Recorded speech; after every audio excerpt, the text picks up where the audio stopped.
দাড়িভিট কাণ্ডের ৬ বছর এবিভিপির মিছিল দাড়িভিটে।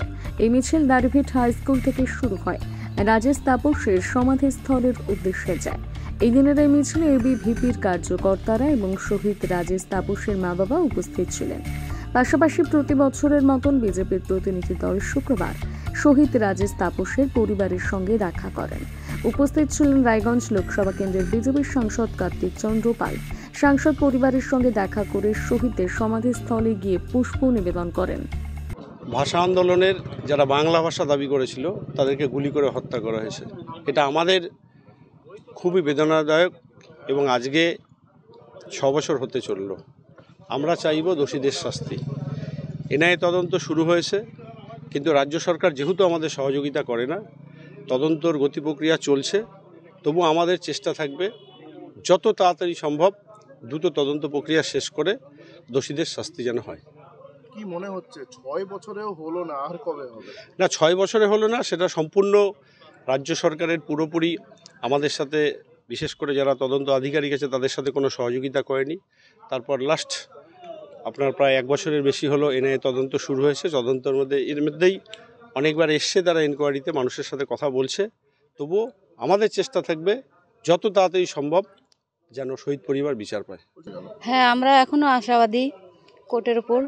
কোর্ট যেহেতু ৬ বছরে আমাদের এনআইএ তদন্ত দিয়েছে, এবার এনআইএ তদন্ত করে আমাদের বিচার পাইয়ে দিবে, এই আশায় আছি আমরা। বর্তমান রাজ্য সরকার কিভাবে পাশে দাঁড়িয়েছে পাশে? না, রাজ্য সরকার আমাদের পাশে আগেও ছিল না, এখনো নেই। ৬ বছর অতিক্রান্ত হলো, তাদের ভূমিকা কি, কতদূর কি করেছে? এনআইএ অনেকটাই এগিয়েছে ১ বছরে। রাজ্য সরকারের কথা বলছি। না, রাজ্য সরকার আমাদের কোনো সাহায্য করেনি। আজকে আপনাদের কি কি আছে প্রোগ্রাম এবং কি বিষয় যদি একটু বলেন। আপনারা সকলেই জানেন আজকেই সেই অভিশপ্ত দিন।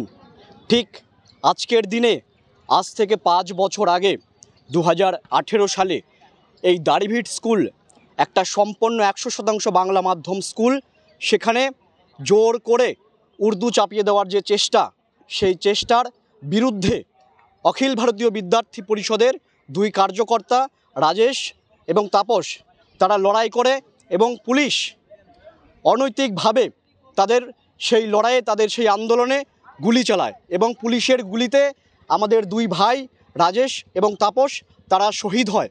আজকে আমরা এই দিনটিকে বাংলা ভাষা দিবস হিসেবে পালন করছি। সেজন্য আমরা দাড়িভিট স্কুলের মাঠে একটি স্মরণ সভার আয়োজন করেছি এবং এখানে বিনামূল্যে একটি চক্ষু পরীক্ষা শিবিরের আয়োজন অখিল ভারতীয় বিদ্যার্থী পরিষদের পক্ষ থেকে করা হয়েছে। যেমন আর কিছুক্ষণের মধ্যেই আমাদের স্মরণ সভা শুরু হতে চলেছে। তারপর সকাল থেকেই আমাদের এখানে চক্ষু পরীক্ষা শিবির চলছে। কিছুক্ষণ আগে আমাদের শ্রদ্ধাঞ্জলি ছিল।